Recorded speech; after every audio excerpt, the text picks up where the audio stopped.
extraordinarily eerie place. And think of what it must have been like 80 years ago. Horrific.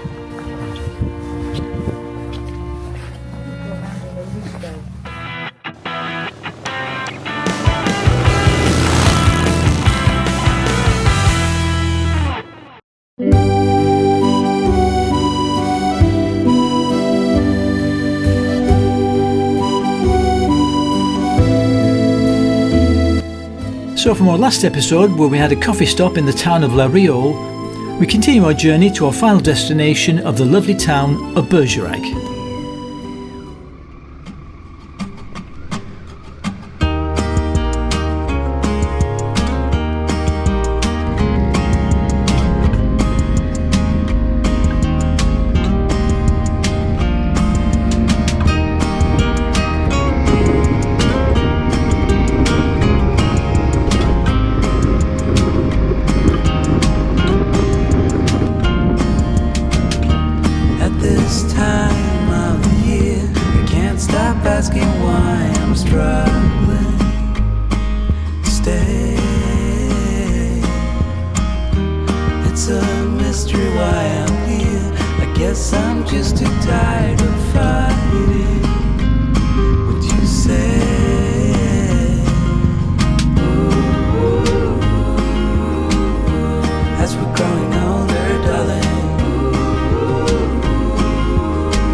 Riding through the Dordogne, we were interested to see a number of the place name signs were upside down, and initially wondered if possibly some humorous vandal was responsible. Turns out the signs are in fact a protest by farmers in the area's towns and villages, who feel they lack the subsidies and support from the government. Apparently, while starting in the south, the protest has now spread well throughout France and can be spotted in many of the rural areas.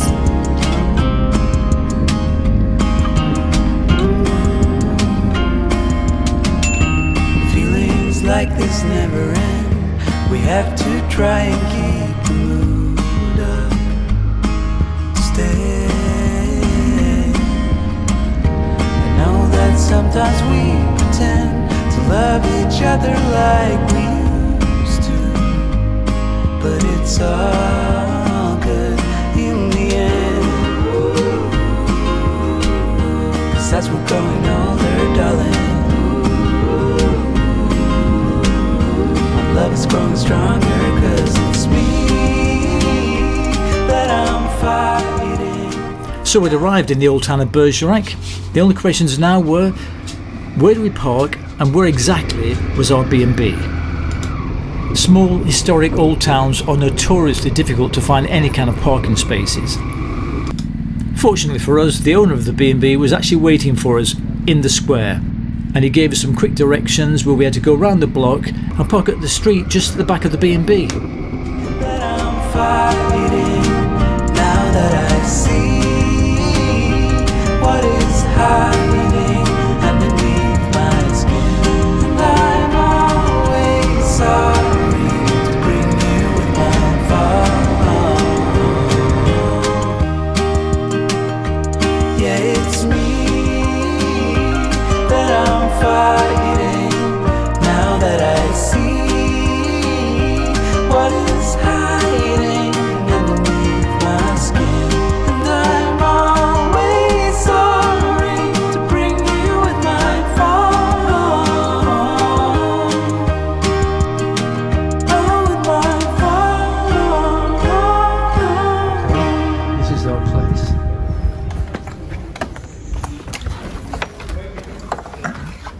Wow, so dark. So here we are. Shoes off. Yeah, shoes off.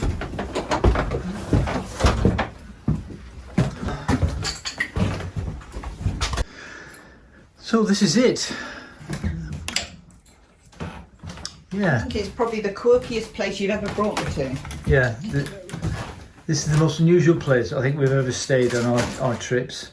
Really, it's 1600s. So it's So Elizabeth I. 400 odd years old. And if you open the windows, well, one window anyway. Hopefully, yeah. There are the bikes parked there. Because in the old historic town of Bergerac, there's no parking to be had. This is our bedroom. Let's take a look at the bathroom.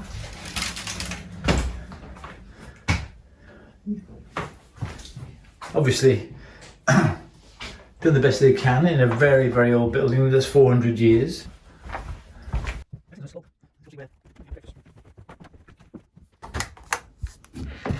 Look at this. Wow. This is a kind of, I don't know, lounge area.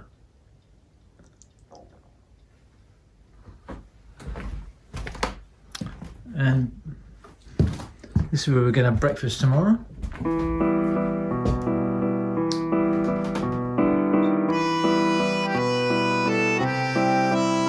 So we've just arrived in Bergerac, and we're in the historic centre of Bergerac, the old town. Our first impression, it looks really nice.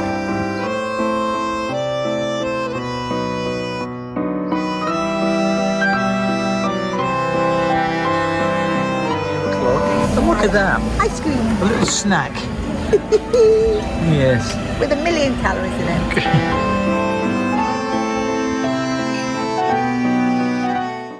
The historic town of Bergerac has several statues of Cyrano de Bergerac, who was actually a real person who was made famous by the play of the same name. In the play, he's portrayed as a gallant and brilliant swordsman, but shy and ugly lover, possessed, as in fact he was, of a remarkably large nose. The essence of the story is he basically really fancies a girl called Roxanne, but is afraid that she won't like him because of his big nose. Spoiler alert, in the end she actually does fancy him, but it's too late because Cyrano dies.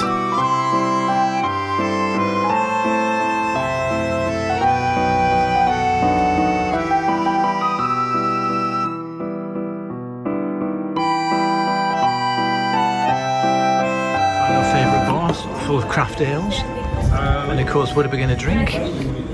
When in Bergerac, we'll drink Guinness, of course. And gin and tonic.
Beautiful day for a little cruise along the river here in gorgeous Bergerac. So we're going to seize the day and we're going to get on the good ship Carpe Diem. We are doing. Again, it's always good to have a couple of days break off the bikes, and that's exactly what we're doing here in Bergerac. And we've picked a beautiful weather for it.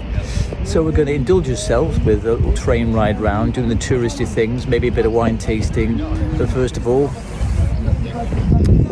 we're going to go on the good boat Carpe Diem. It's always a good idea to seize the day. Bienvenue à bord de la gabeur le Carpe Diem servait pour construire des tonneaux de vin parce que Bergerac a énormément Evening in Bergerac, and it's been a lovely day, and now we're just wandering off and we're going to find a nice little French restaurant for dinner later on. We're here, we found our fresh restaurant, the restaurant Saint-Jacques. We have to try a red wine from Bergerac as we're in Bergerac. So started with lasagna, asparagus and prawns, and it looks pretty good, doesn't it? Delicious, really lovely. Excellent. I went for the beef, and a creme brulee. Perfect.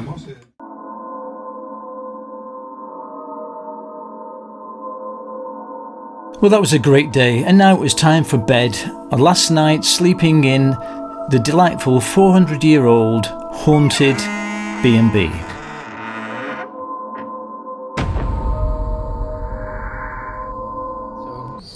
We're setting off today from the delightful historic part of Bergerac, and this is the view from our bedroom window. Looking a bit grey and overcast at the moment, but hopefully it'll stay dry. So if you're visiting Bergerac, would we recommend a stay at this B&B? When Bri told me he'd booked this place, he described it as quirky. Not a bad description as it turns out. This unique B&B, graded 3 on booking.com, dates back to the 16th century and has 2 rooms, the Columbia and ours, the Roxanne, apparently named after the unrequited love of Cyrano de Bergerac. The location was perfect for exploring the old town and for cafes, restaurants and the Dordogne boat trip. We were greeted by Alan, one of the owners. When we'd initially inquired about parking, we were told we could park in a garage. That turned out to be not the case, and Alan directed us to a small lane behind the building where we could leave our bikes. Not secure, and technically, actually, not even parking. But as the roads to the old town were access restricted for a festival, we decided reluctantly it was probably okay. Our room was very oldie-worldy. The decor was certainly in keeping with times gone by, and as someone who's fairly minimalistic at home, I couldn't help wondering about the extensive dusting which the endless ornaments, mirrors, books and lamps presented. As you might expect in such an old building, there was certainly a spooky atmosphere, not helped when Bri's torch started to flash without provocation in the middle of the night, so maybe it's not for people of a nervous disposition. The bed was not huge, but nor are we, and it was very comfy, as were the fluffy pillows. There was a private bathroom and separate loo. The loo was tiny, like knees touching the door tiny, but adequate, and although the Wi-Fi was surprisingly okay, there was no TV either in the bedroom or the communal living area. That wasn't a problem for us, as MMD videos and Netflix were in plentiful supply on my iPad, but might be an issue for anyone without access to the internet. The B&B didn't offer evening meals, but Bergerac Old Town is full of cafes, bars and all kinds of eateries, and we found a great curry house on the first night and St Jacques, a great French restaurant, on the second. Alan provided pastries and cereal for breakfast, but made it very clear that any cooked items were off the menu, so Bri had to do without his eggs on this occasion. Bergerac is really a great place to visit, and the Old Town particularly is lovely. If you like old period properties with maybe just a resident ghost or two, this is the stopover for you. That was Bergerac, folks. Beautiful old town, and a very interesting place we stayed in last night. And as you can see, they're preparing for a big literary festival over the next couple of days. So we had some good weather yesterday and the day before, and today we're woken up and it's overcast, grey but dry, and that's the main thing. And so we're heading off. Today we're going north for 2 to 3 hours to a place near Oradour-Sur-Glane, the very famous village. We'll tell you about that story when we get there. So let's check in on the road.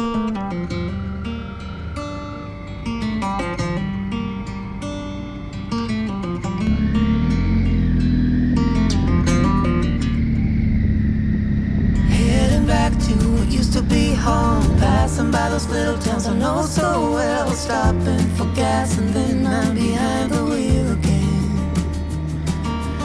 Driving is like a spirit spiritual cleanse, where every mile is a new beginning and every bend holds a new end. So this is today's route.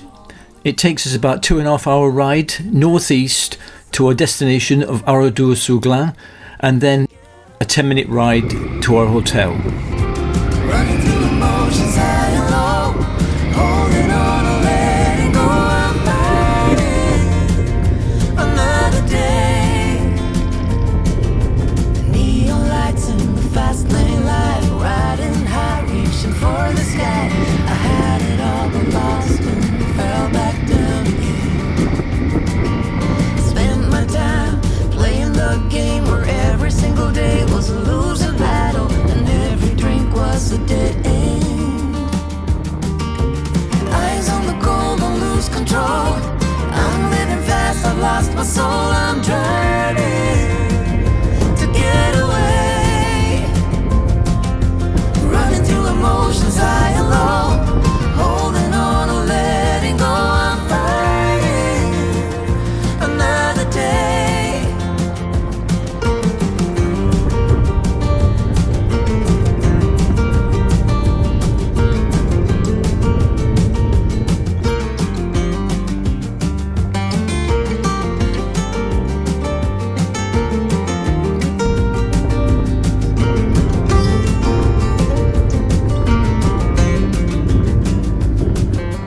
How did I get caught? The walls are caving in.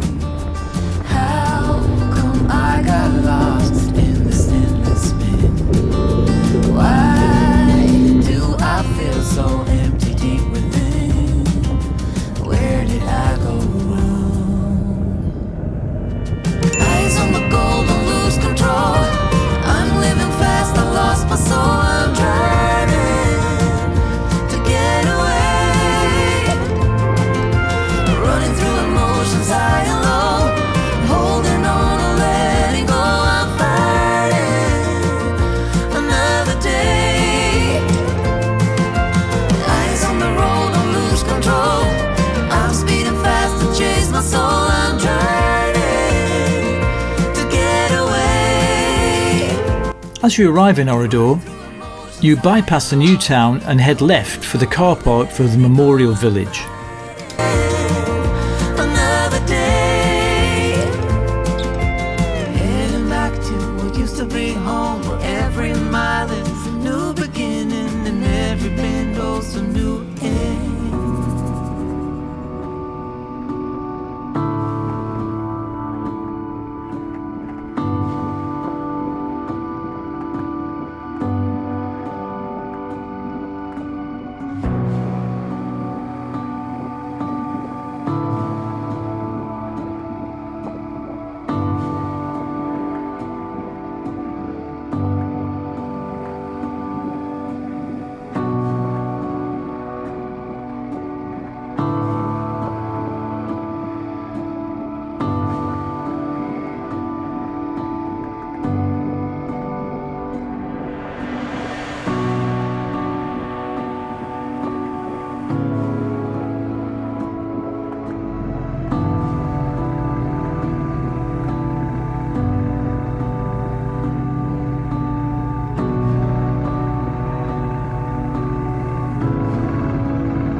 Arrived at our destination of today, which is the village of Oradour-Sur-Glane, which was made infamous during the Second World War. In fact, not long after D-Day, so it's coming up to the 80th anniversary.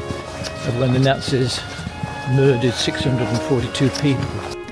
On the 10th of June 1944, only 4 days after D-Day, the SS Panzer Division Das Reich destroyed the French village of Oradour-Sur-Glane, and today it's preserved in a ruined state under the orders of President Charles de Gaulle.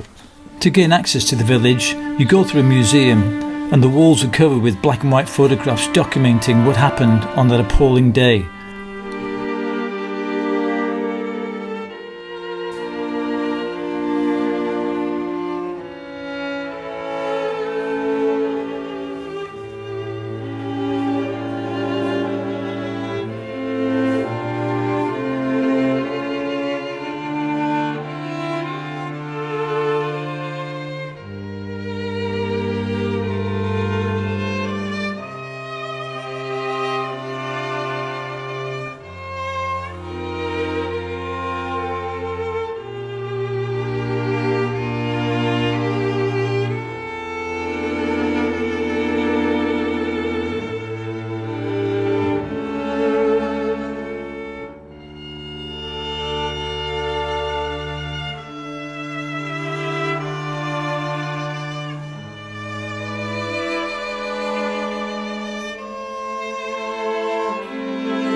And every building has got the name of whoever was living here. This is the dentist.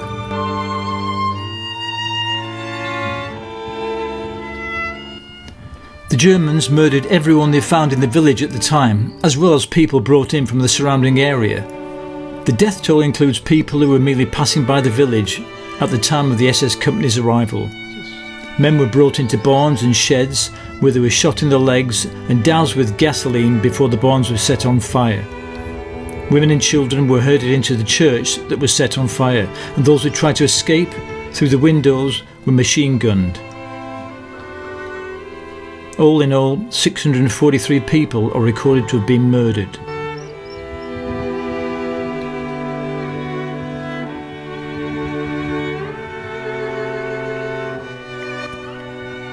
Six people escaped the massacre. The last living survivor, Robert Hebras, died on the 11th of February 2023, aged 97. He was 18 years old at the time of the massacre. The village was never rebuilt. A completely new village was built nearby after the war. President de Gaulle ordered that the ruins of the old village be maintained as a permanent memorial and museum.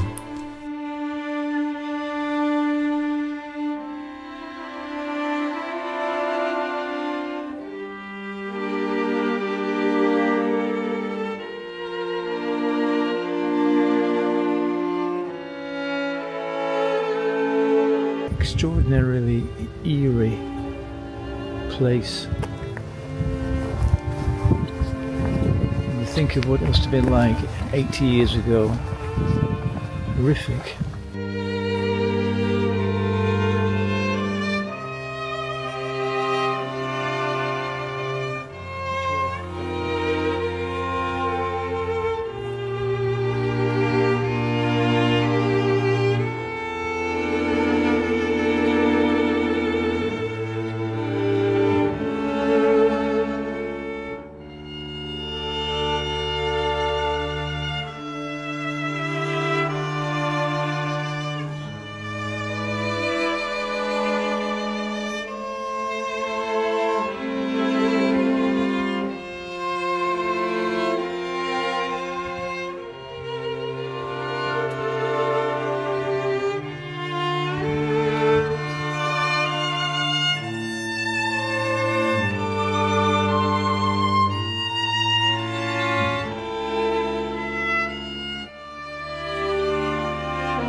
The visit to Oradour proved to be a very moving and sombre experience, so we were pretty thankful that we hadn't got far to ride for the rest of the day.